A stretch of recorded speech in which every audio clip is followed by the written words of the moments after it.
Are you ready? ఒకటి, సహవాసముగా కూడుకొనుట మానకూడదు. సహవాసముగా కూడుకొనుట మానకూడదు. నాతో పాటు చెప్పండి, సహవాసముగా కూడుకొనుట మానకూడదు. మళ్ళీ చెప్పండి, సహవాసముగా కూడుకొనుట మానకూడదు. ఆన్లైన్లో నీది వస్తుంది కదండి ఆదివారం, యూట్యూబ్ లైవ్ వస్తుంది కదండి. చర్చిలో దేవుడే, మా ఇంట్లో కూడా దేవుడే. అసలు సూపర్ లాజిక్ మాట్లాడుతుంటారు మీరు. అబ్దుల్ కలాం అన్నయ్యలు మీరు, షేక్స్పియర్ చెల్లెళ్ళు మీరు. కానీ వాక్యం చెప్తుంది సహవాసం కూడమని. ఆ వాక్యమే మనకి పునాది, అంతేగాని నీ గూగుల్ కాదు పునాది. ఆ వాక్య ప్రకారం నువ్వు చేయడమే. తినొద్దన్నాడు, తినకూడదు అంతే. సహవాసంగా కూడమన్నాడు, నమ్మటమే. తినొద్దంటే సాతాను చెప్పిందంటే కుదరదు. అక్కడ ఆయన కూడమన్నాడు, కూడటమే. ఇక 100 ప్రశ్నలు అడగకూడదు. బైబిల్ గ్రంథంలో ఇలా చెప్తుంది. యేసు ప్రభువారు దేవుడు మనిషిగా ఈ లోకానికి వచ్చారు, 33.5 సంవత్సరాలు జీవించారు. వాడుకగా సమాజ మందిరానికి వెళ్తూ ఉండేవాడంట. వాడుకగా, హిస్ కష్టం. వాడుకగా అంటే ప్రతి శనివారం సమాజ మందిరానికి వెళ్ళడం ఆయనకేంటిది? వాడుక. ప్రతి శనివారం సమాజ మందిరానికి వెళ్ళి వాక్యం వినడం, ఆరాధించడం ఈయనకి. అందువలన ఆయన వయసు వచ్చిన 12-7 సంవత్సరాల నుండి ఎక్కడికి వెళ్తుండేవాడు? సమాజ మందిరానికి వెళ్ళేవాడు. ఆయనకి సహవాసం ఎందుకండి బాబు? సమాజ మందిరం అంటే ఏంటిది? అక్కడ ప్రజలు ఉంటారా, దేవదూతలు ఉంటారా? గట్టి చెప్పండి. ఎందుకని? సహవాసం. యేసయ్య ఈ లోకానికి ఎలాగొచ్చాడు? మనిషిగా వచ్చాడు. అందువలన మనిషితో ఏం కలగాలి? సహవాసం కలగాలి.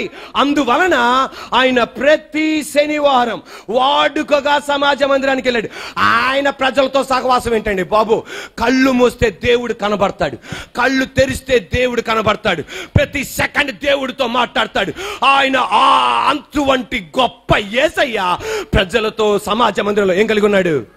ఏమండి, కొంతమంది విశ్వాసులు ఉంటారు, అసలు ఎవరితో మాట్లాడరు. నాకేంటో మరి అర్థం కాదు నాకు.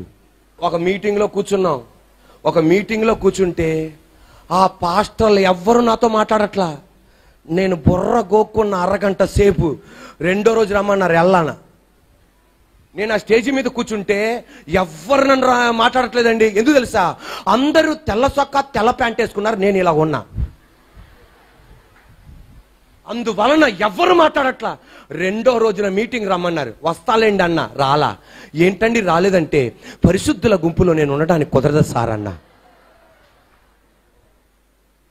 మాట్లాడలా అంటే నేనన్నా, యేసయ్య అన్న నాతో సహవాసం చేస్తాడు కానీ మీరు చేరి సార్ అన్న. ఈ రోజు నేను చెప్పనా, ఈ రోజున ఆ యేసయ్య సమాజ మందిరంలో సహవాసం కలిగి ఉన్నాడు. ఆయన ఈ రోజున మనం కూడా మందిరంలో సహవాసం కలిగి ఉండాలి. సహవాసాన్ని విడిచిపెడితే, సహవాసము నుండి దేవుని మందిరమును నువ్వు విడిచిపెడితే, దేవుని ఆరాధన స్థలాన్ని నువ్వు విడిచిపెడితే, దేవునితో ఉన్న సహవాసం విడిచిపెడితే నీ జీవితం ఎలాంటిది తెలుసా?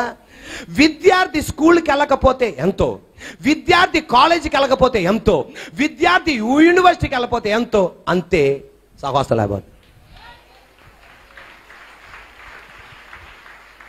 స్కూటర్ ఉంది, పెట్రోల్ లేకపోతే ఎంతో, లారీ ఉంది, డీజిల్ లేకపోతే ఎంతో, విమానం ఉంది, రన్వే లేకపోతే ఎంతో, సహవాసం లేకపోతే అంతే. వ్యాపారం ఉంది కానీ ఆఫీసు లేకపోతే ఎంతో, పెళ్ళయింది ఇల్లు లేకపోతే ఎంతో, సహవాసం లేకపోతే అంతే. హల్లెలూయా. యేసయ్య కన్నా మించిన పరిశుద్ధురాలు కాదు నువ్వు, యేసయ్య కన్నా మించిన పరిశుద్ధుడు కాదు నువ్వు. అందువలన సహవాసం కలిగి ఉండాలి. ఒకరోజు ఒక పాస్టర్ గారు తన పుస్తకంలో ఇలా రాశారు. ఆ సాక్ష్యం ఏంటంటే, తన చర్చికి ఒక ఆయన వస్తున్నాడంట 30 సంవత్సరాల నుండి. ఎన్ని సంవత్సరాల నుండి? గట్టి చెప్పండి నాన్న. 30 సంవత్సరాల నుండి చర్చికి వస్తున్నాడు. అకస్మాత్తుగా ఒక 6 వారాలు 7 వారాల నుండి 4 వారాల నుండి కనబడట్లా. ఈ పాస్టర్ గారు అనుకునేవాళ్ళంటే ఎప్పుడు ఎదరు కూర్చునేవాడు, ఈ మనిషి ఏంటా రావట్లేదని పక్కన వాళ్ళకి చెప్పాడు. చెప్పి ఆయన ఎందుకు రావట్లేదో ఒక్కసారి కనుక్కోండి అని.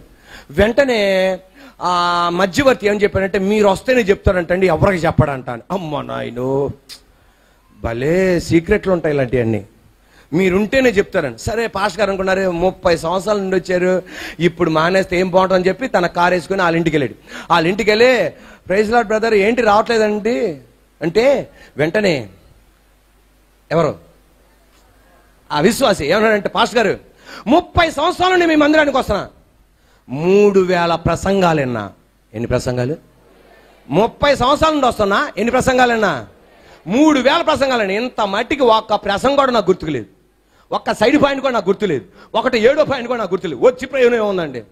వెంటనే పాస్టర్ గారు అన్నారు, నాకు నా భార్యకి పెళ్ళై 30 సంవత్సరాలు, దాదాపు 30,000 చేతి వంటకాలతో ఆమె ఆహారం తిన్నా. ఇంత మట్టికి నిన్న రాత్రి ఏం తిన్నానో కూడా నాకు గుర్తులేదు, ఇంత మట్టికి నాకు గుర్తులేదు. అయినా తిన్నా, కడుపు నిన్న తిన్నా, ఇంత పుష్టిగా ఉన్నా. ఒకవేళ నాకు గుర్తు లేదని తినకుండా ఉంటే బక్కచికి చచ్చేవాడిని. ఆత్మీయంలో కూడా ఇంతే.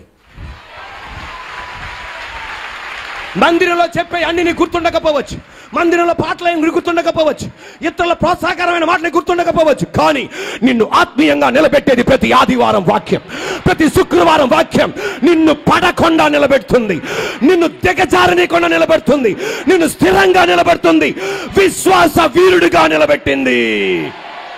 టుగెదర్, గడి చెప్పండి, టుగెదర్, సహవాసం, టుగెదర్. 1 2 3 గట్టిగా బా, మా మగోళ్ళు అలర్ట్గా ఉన్నారు. అది అసలు అది 1 2 3 ప్రైజ్ ది లార్డ్. మందిరానికి వస్తావు, ఫిలదెల్ఫియా మందిరానికి వస్తావు, కృపానిధి మందిరానికి వస్తావు, యూత్ ఉత్సవకు వస్తావు. ఆశించింది జరుగుతుంది, ఊహించింది జరుగుతుంది, అడిగింది పొందుకుంటున్నాం. కొన్నిసార్లు ఆశించింది జరగకపోవచ్చు, కొన్నిసార్లు నువ్వు అడిగింది పొందకపోవచ్చు, కొన్నిసార్లు నెలలు లేట్ అయిపోవచ్చు, కొన్నిసార్లు సంవత్సరాలు లేట్ అయిపోవచ్చు. ఇక నాకు అందదేమో అన్నట్టు పరిస్థితులు మారచ్చు. ఏది మానకు? సహవాసం కూడటం మానకు. ఇల్లు ఎలాగైతే నువ్వు వెంబడిస్తున్నావో అలాగే సహవాసాన్ని వెంబడించు. తగిన టైంలో డాడీ అద్భుతం చేస్తాడు, తగిన టైంలో డాడీ మలుపు తిప్పుతాడు, తగిన టైంలో డాడీ ఎలా పరిస్థితులు మారుస్తాడో నువ్వే చూడబోతున్నావు. Praise the lord, hallelujah.